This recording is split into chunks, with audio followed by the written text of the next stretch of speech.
সময়টা কত জলদি বদলে গেছে তাই না? জেনারেশন গ্যাপ বোধ হয় একেই বলে।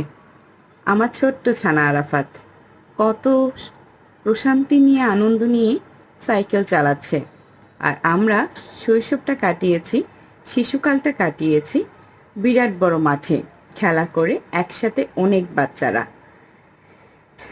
আর ওর শৈশবটা কেটে যাচ্ছে, এই ছোট্ট শিশুকালটা কেটে যাচ্ছে একা একা। যদি একটু সময় পায় সে, নিচে যাবার সুযোগ পায় সে, বা ছাদে যেতে পারে। আর যদি সাথে সাইকেলটা পায় তার, বা বাইকটা সাথে নিতে পারে, সে তো সোনায় সোহাগা খুশিতে আত্মহারা হয়ে যায়।